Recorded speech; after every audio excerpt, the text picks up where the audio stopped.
Hello and welcome guys. So today we will be talking about blend shapes and what we can achieve using those. So we will be looking at the new shape editor in my 2017. It's a new edition. As far as I understand, it wasn't there in 2016, although I might be wrong. But it's a new and supposedly easier way of doing blend shapes. So what they allow us to do is to add an additional sort of layer of animation on top of our rigging. So whatever we have happening with our rig, where we can rotate things and see the deformation happen, blend shapes allow us to do a more complex set of animations. So at the moment here I have a test blend shape set up just over here. So this is kind of my overall head controller, not the one controlling the joint, but the one that will have the rest of the blend shapes associated with it. And at the moment I only have my smile ready, so I will show you what we can achieve with blend shapes. So if I press play, you can see that I'm getting some pretty interesting animation. And so basically what happens here is I have this shape editor, and the head has a couple of blend shapes associated with it. So at the moment everything is connected, so you can see that my right smile has control over my mesh, and this is the amount of weight or control it has over it. The same thing goes for the left smile as well. And so over here at the bottom, it is something that is called the combined target. So sometimes if you look at your blend shapes, for example, like this one, it's going to be probably easier to show it without the animation happening, but let's just go here really quickly, find a good spot for this. And I'm going to put my both smiles to 0. So by default, and also I will change the jaw a little bit as well so that it's not skewed. So what I have here by default is that my left smile goes up to this point, so you can see that it affects only the left side of the character and nothing is happening in the middle, so you can remember the position of the lip. So you would expect the same thing to happen for the right smile, or the right side of the smile. And if you can imagine those two combined together, you would see kind of a triangular smile, so you still wouldn't see any redness coming from the top of the teeth. But what we have here is that combined smile. So whenever we have those two combined together, it kicks in and it starts affecting the mesh as well. I will show you in a second what it looks like. So if I put both of those together, you can see how it's actually a pretty different shape from what we had before. And over here you can see that our C smile has kicked in and it's set to 1, so it's controlling our mesh entirely. And if I start changing the number for one of those, you will see how the effect changes as well. So you can get some pretty cool and interesting results for a mesh. And as you can see, I have those blend shapes sitting on my head, hooked up into this controller. Another important thing over here, just to memorize, is that we have our blend shapes sitting before the skin cluster, which is quite important if you want to get the proper deformation from your mesh. So some people would even recommend doing your blend shapes before you actually start rigging your character, although it doesn't matter too much.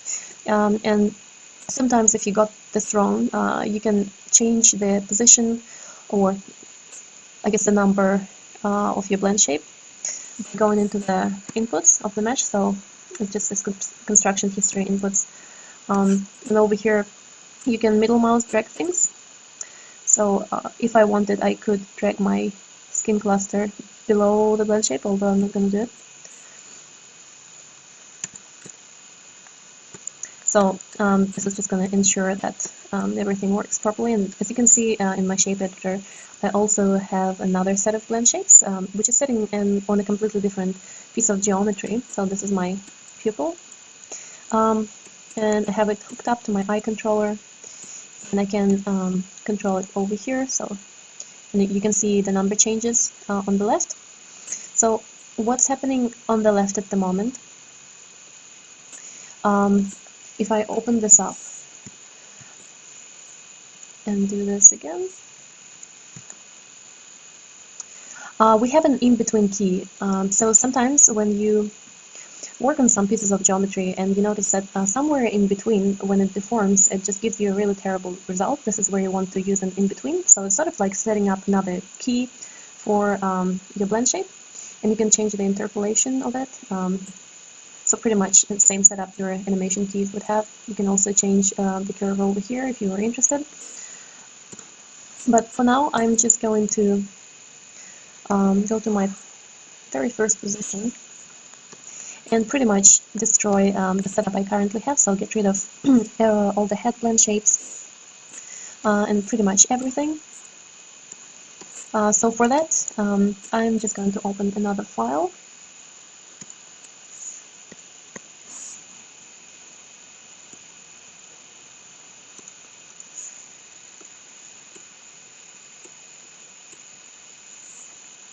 Okay. So at the moment I only have my eye set up here. Don't have any blend shapes for the face just yet. And I've noticed that somehow I managed to create those color sets. So I'm just quickly going to get rid of them.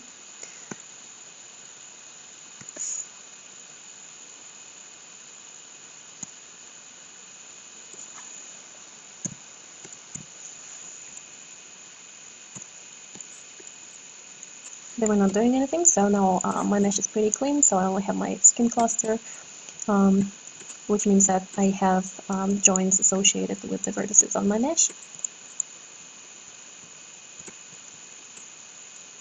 So the first thing you want to do is to select your geometry. It doesn't matter if your head is one mesh with the rest of the body. There is absolutely no difference in the way you will be working with it. So for me, I have my head separate from the rest of the body. And we'll just go and create a blend shape deformer. Just going to reset the settings. So we'll see if automatic works fine or not. And I'm just going to give it a name, head blend shapes.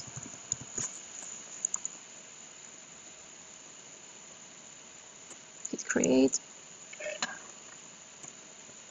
So this is sort of like you could think of it as a folder in Photoshop, a folder which has different layers set up. So if you look at this eye blend shapes, imagine this being a folder in Photoshop and those are the layers.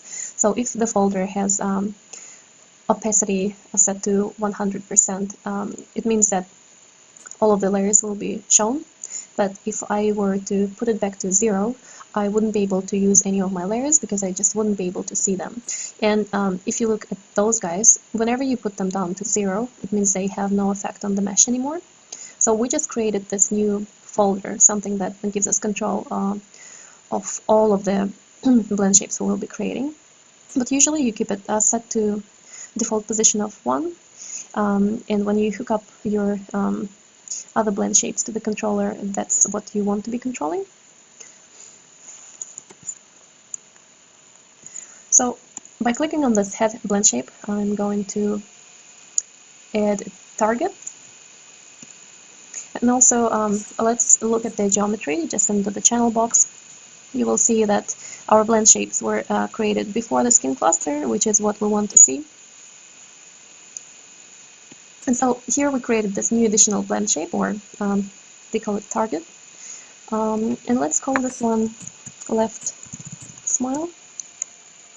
And you will see that by default it's set to 100% or to 1, meaning that whatever deformations, whatever changes to the mesh we will be doing here will be applied to our hand blend shape straight away, so we'll be able to see it on the mesh straight away.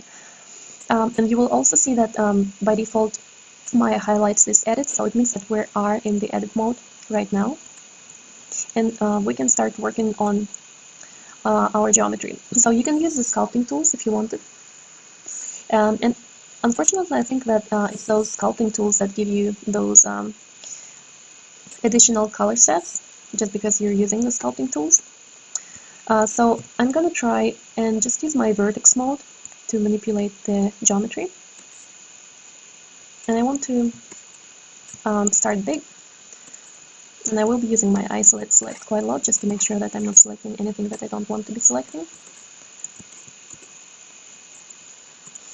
And for this type of work, you can also use your soft selection. So by pressing B on your keyboard, and then if you wanted to change the size of the soft selection, you can press and hold B, so the same key on your keyboard, and then middle mouse drag around, and you will see the circle appear. And if you drag to the left and to the right, you can see that the size of the circle changes, meaning that the effect we have on the mesh will change as well.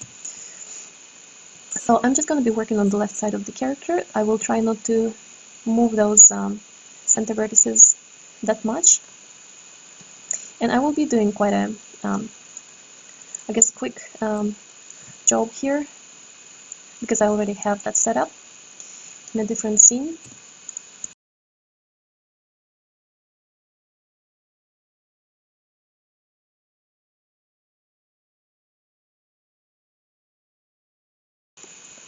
Maybe something like this, and select those guys.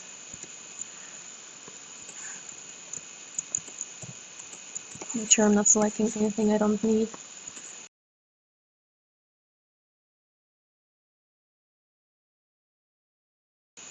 So this is quite a lengthy process. It will probably require you a lot of time. But you can spend as much time on this as you want. Just remember that. I'm gonna move those away.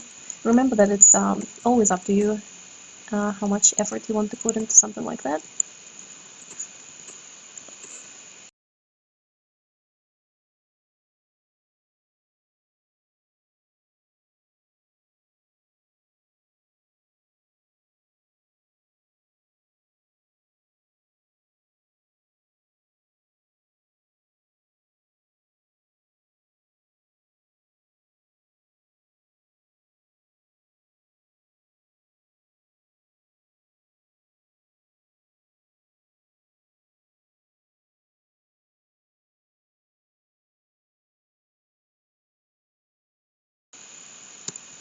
And don't forget what to check what your mesh looks like when it's in the smooth mode. Some people work with the smooth mode from the very beginning. Sort of depends on what you prefer.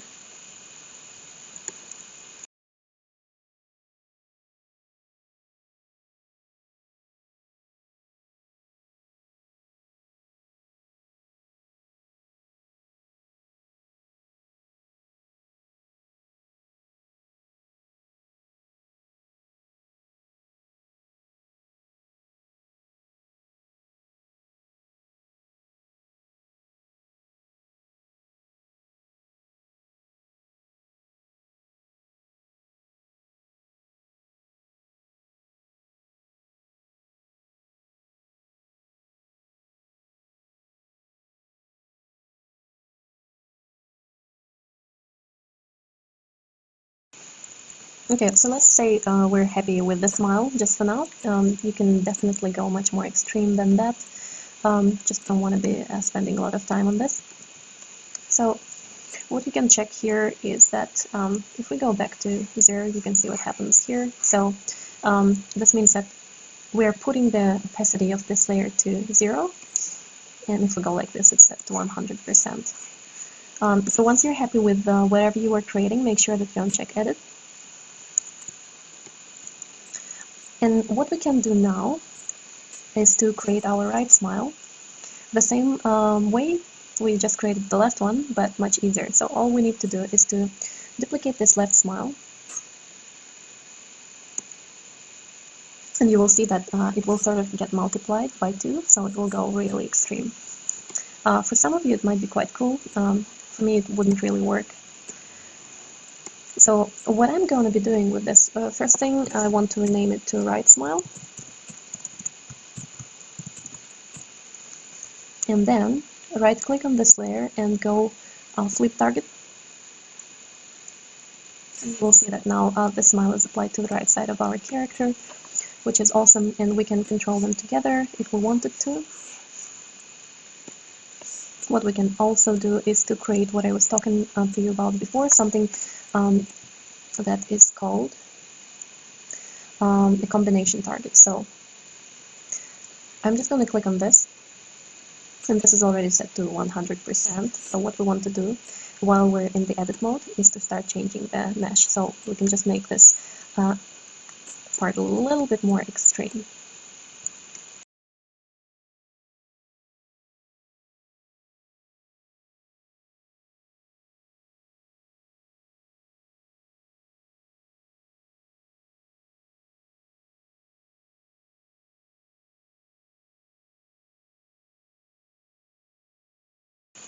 You can also work with your symmetry tools if you wanted to. So let's see if they work.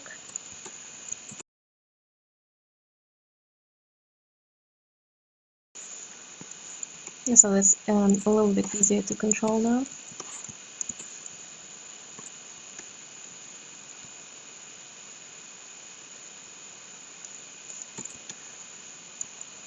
And you could also even push this a little bit further if you wanted to.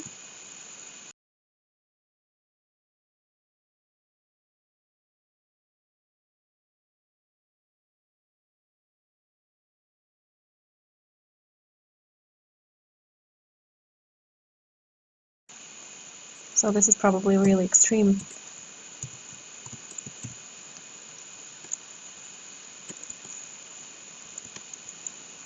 But it's okay. So as you can see, what we created here will only have effect when we start using both left smile and right smile together.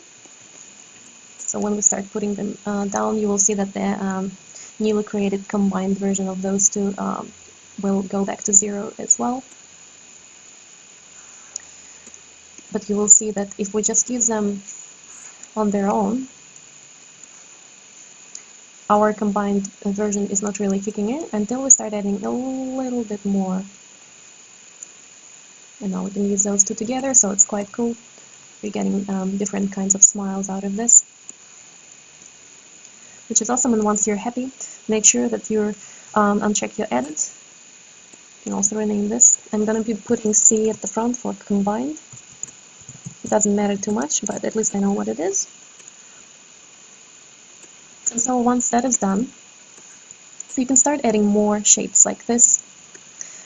So here's a list of the shapes that are really cool to have.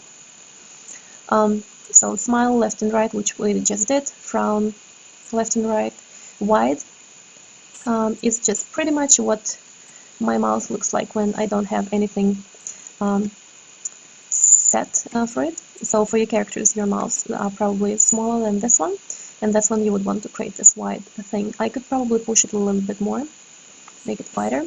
I would definitely need to make a narrow version of the mouth as well, so just grab those words and push them in. Another cool thing is to have, so we have those, or we will have those sneers as well. Cheek puffs are really good, as well as creating something that is like a plucker. So think about the shapes your mouth is capable of producing and try and replicate those in your blend shapes. There is a really good book by J. Osipa, I think it's Joseph, who talks about the blend shapes that are quite important to have for a character. You can also create blend shapes for your eyebrows. So if you have eyebrows that are separate from your head geometry, you will just create those blend shapes on the eyebrows, just the way I did my blend shape for the pupil. Blinks, we're achieving blinks with our rigs, so we don't really have to worry about those. But yeah, do at least those if you want to try out blend shapes properly. And if you have a little bit more time, do the cheek puffs and plucker as well.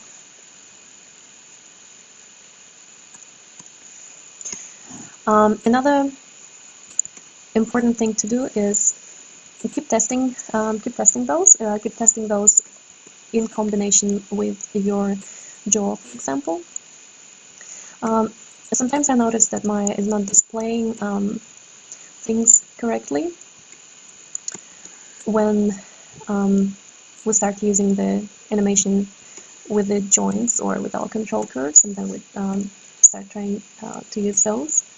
So sometimes when you're not getting things displayed correctly, it might be a good idea to just save the scene and reopen it.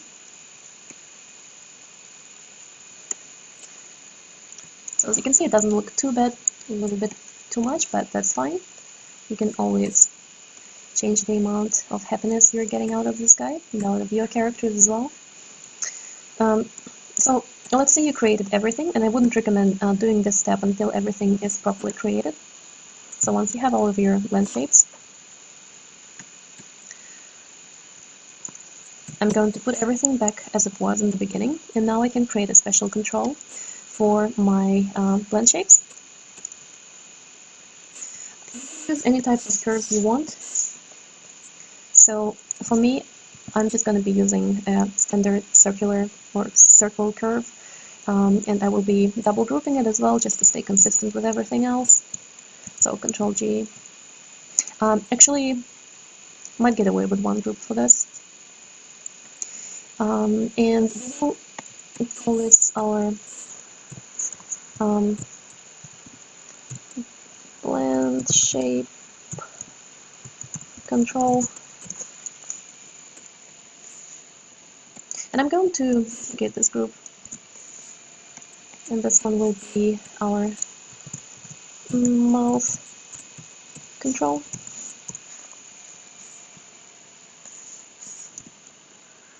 Scale it down. So I want to rotate both of those groups so that they are sitting in a vertical position.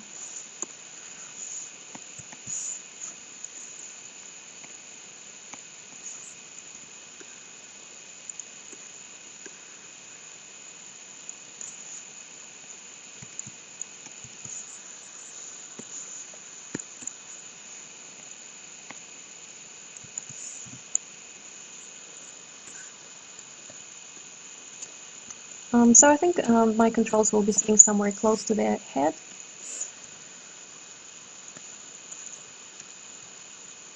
And I can do the same thing I did with the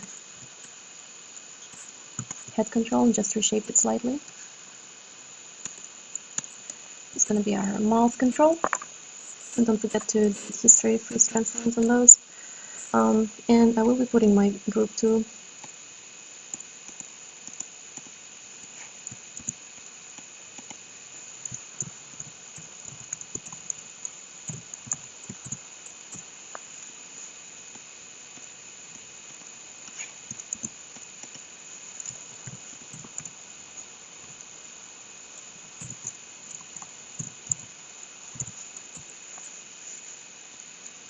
sorry, so group 4 mouth control will go under our blend shape control. It's not gonna, I could move them together, but actually what I'm going to do is to hide the translation, rotation, visibility, pretty much everything. So lock and hide. Same for this guy.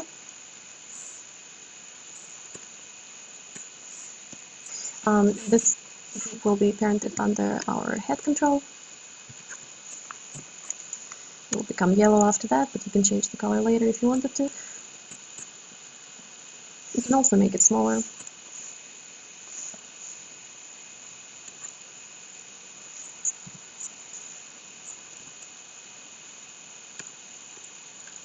Cool, so what we want to do now is to hook up our mouth control with our blend shapes.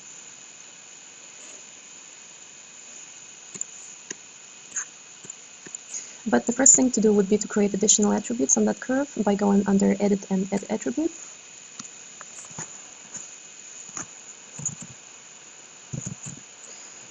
So we'll just call this Smile, and we'll create a displayable. We'll keep the rest as it is. And this will be our left smile. And this time for the left smile, it will be a keyable with the minimum of 0 and maximum of 1.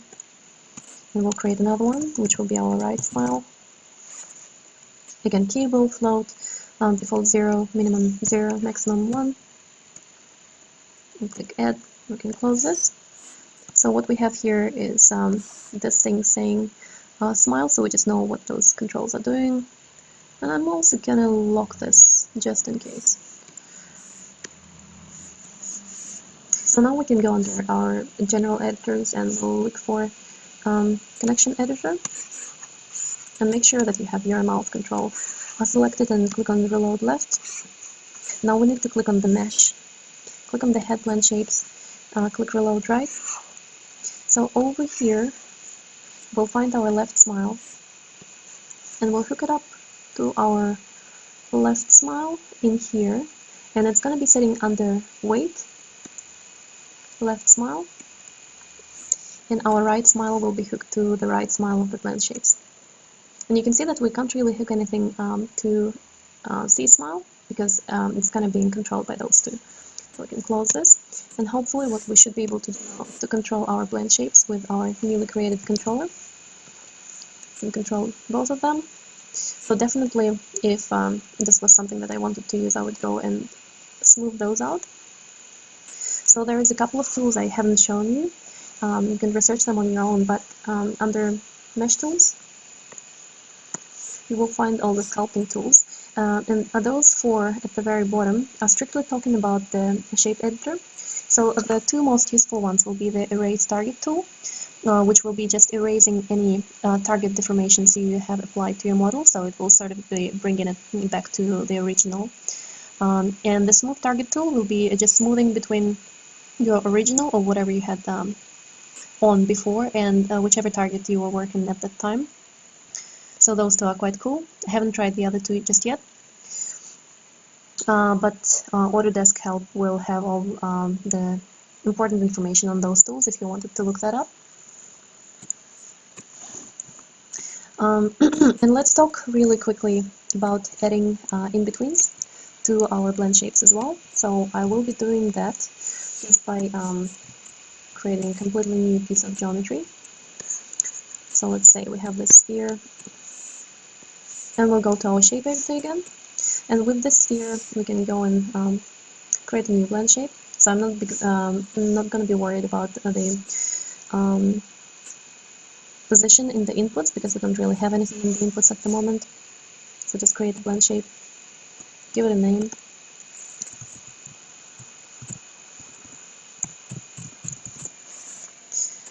And we will create another target for it. So let's just go add target. And let's just grab a couple of vertices over here. And what I want to do is just to make them like this. Actually, let's do it instead of doing it this way. I'm gonna grab those guys.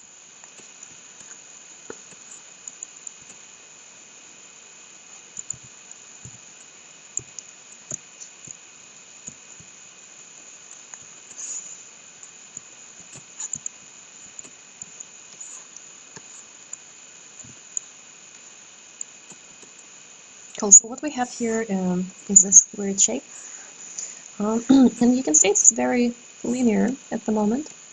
So let's say that at this position we wanted it to be a little bit more curved. So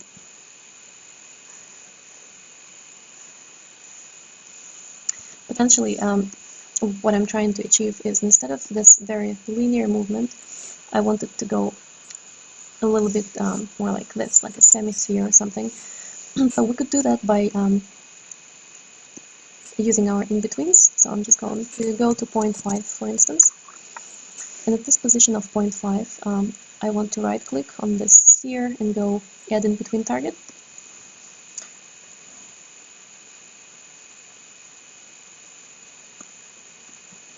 So I'm just going to be using this relative, and the rest is okay. Just apply and close. And so here I can start editing. It's already set up for me. I can just go like maybe like this. And also maybe I want those guys to be doing something weird. Why not? It will look funky, but you will get the idea of what it does. And now if we go back to our polysphere and just uncheck undo, uncheck edit. So you will see that now we have that in-between keyframe, which does what it was meant to do. And we can also come in here put this back to 0.5. Click on edit again. Instead of linear, we'll use smooth. I'm not entirely sure if we actually need edit for that. Maybe we can just yeah, it seems to be okay to be doing it not in the edit mode, so we can just change it from here. Let's go back to our piece here. So you will see that it gives a little bit more curvature. And you can keep adding those in between, so if you wanted to have a smoother movement over here, you can just go right click, add another in between.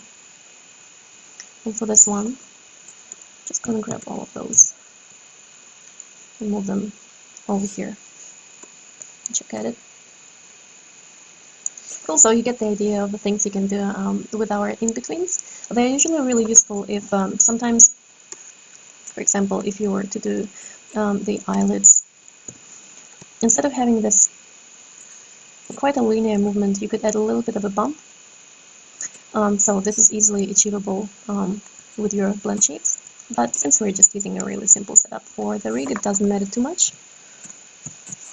Or sometimes you might find that some vertices are sticking out too much somewhere in between one of the Blendshapes. That's when you will use another in between as well.